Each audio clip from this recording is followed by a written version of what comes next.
Good morning, Republic. Today is Friday, May 3rd, the 38th day of the Omer, which makes 5 weeks and 3 days. And this is the K Shaw Show, the nearly stream of consciousness talk about news and stuff that mattered to me today. Our first news of the day is a topic for the ladies concerning fast fashion. For those of you who are not in the know, fast fashion is essentially like fast food, but with clothes. You can think McDonald's or Burger King. You pay hypothetically lower prices for food than at a sit-down. You get in, you get out, there are drive-thrus, everything you ate with can be thrown away afterwards. Same thing with clothes. You buy a shirt or a blouse for a lower price. The material is cheap, you may be wear it about maybe once or twice, maybe you throw it away, maybe you don't. But you have so much of these things that you don't get more than a few uses out of the item. If you stop by the mall, I can give you an example. You'll see these examples all over the place. Stores who specialize in this fast fashion, H&M, Forever 21, Zara, Wet Seal, Urban Outfitters, even the Gap. They were one of the first people who pioneered the outsourcing of the creation of materials or clothing to overseas, but it really took off with folks like H&M. With the ability of speedy communication as we have it today, you can text, you can take your iPhone, you can take pictures, and, I have this great idea, whatever. Fast fashion designers have actually jumped off of the seasonal cycle of clothes and would just pump out new trends on a monthly or bi-weekly cycle. Ladies, ever feel like every time you stop by the mall, all the looks have completely and totally changed? This is the concept. Problem has been toll besides a drain on the pocketbook for all of you ladies out there, but the very method is horrible in its simplicity. Step 1, you go to some Southeast Asian location. Step 2, contract with cheap factory owners to make cheap material. Then, step 3, contract with others to stitch and construct the clothes cheaply. And step 5, sell at an inexpensive price. The profit comes from the sheer volume of clothes that you're pumping out and that are getting sold. Now, if that's where the profit comes from, the damage comes from not only the huge use of resources in terms of energy and water that are consumed for all of this, but now, as of the past 2 weeks, human life. 2 weeks ago, a building collapsed in Bangladesh. Authorities, now almost 2 weeks after the incident, are still trying to extract bodies or possible, heaven help us, survivors. They've now found 487 bodies. This giant complex of 8 stories had 5 textile factories on its top floors. The top 3 floors of which had been built illegally. When cracks were found in the structure, the building owner told folks that it was still safe, despite the fact that the police had called for an immediate evacuation. The managers of the clothing factories ordered their people to go back in and get to work. Later that day, the entire building imploded. This has caused an uproar as the methodology of fast fashion has been called into question. Is that $15 blouse actually worth it?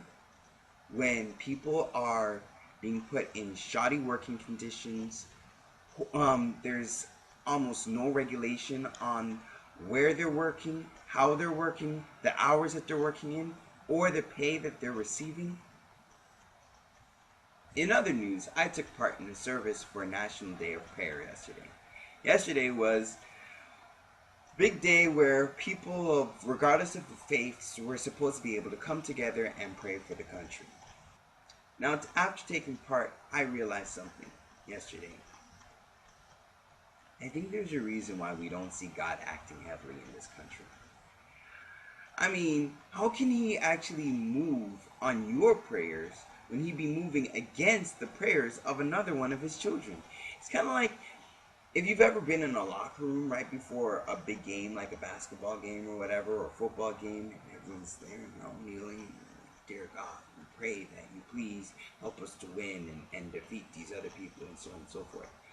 But just on the other side, you've got people in the other locker room saying, dear God, please help us to defeat the other people. Blah, blah.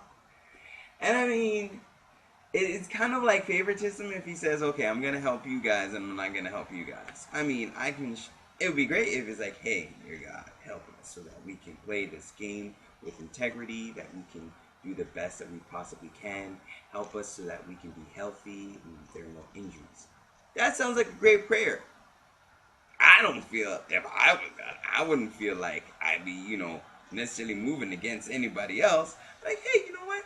I don't want my child to get hurt. That sounds like a good idea. I think I'm gonna, no cheating. Stop with those fouls. Okay, I support you, child. I was also a bit troubled by the level of politicism in people's prayers. I don't understand how did things like abortion, gay marriage, and the success of political parties become such a major theological issue. I get where folks would pray for a decrease in divorce. No doubt. Fighting for the survival of marriages and praying that individuals find mates that they can be happy with forever and have the testicular or ovarian fortitude to stick with that mate definitely seems like something to pray for. Yet somehow folks have allowed politics to so skew their view of things. Example, the current administration is appealing a decision by the courts that would have allowed the sale of the morning after pill over the counter. Kathleen Sebelius, the head of health, felt it was dangerous for young girls to have access to such a drug. Now, this is despite the fact that they would still have to present IDs, and most kids under, say, 16 years old don't have a government-issued ID that not only states who they are, where they live, and their place of birth. I mean, really, at 14, you didn't have a driver's license, did you?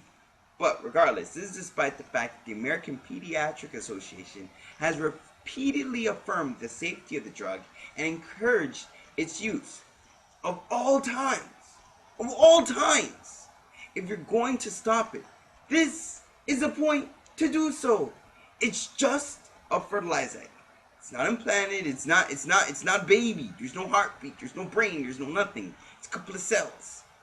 Yet by striking this down, you want the girl to wait until she can confirm that she's pregnant. At which point, signs of life are going to be present. These signs of life. As the laws are currently stand, that's going to be her only option. I've said it before, and I'll say it again. I'm absolutely against this kidnapping of a faith that believers are in, that they have to be indoctrinated into believing in talking points, sound bites, and oversimplifications. They're not taught to judge matters of life and society for themselves, but are socialized to believe whatever comes on the Jesus radio stations about who they're supposed to vote for, what issues they're supposed to support, and about what they should pray for. I mean, goodness gracious, especially when the Bible is silent or speaks against certain viewpoints. In any case, question of the day. What is the one way that you think you could ask God to help our country that wouldn't infringe on the rights or livelihoods of others? Answer in the comments down below. Gripes can be added down there as well. Or if you think that I'm a stupid, poopy head, whatever. As always, I'm K. Shaw, and you have just been pretty. I need to step off my soapbox.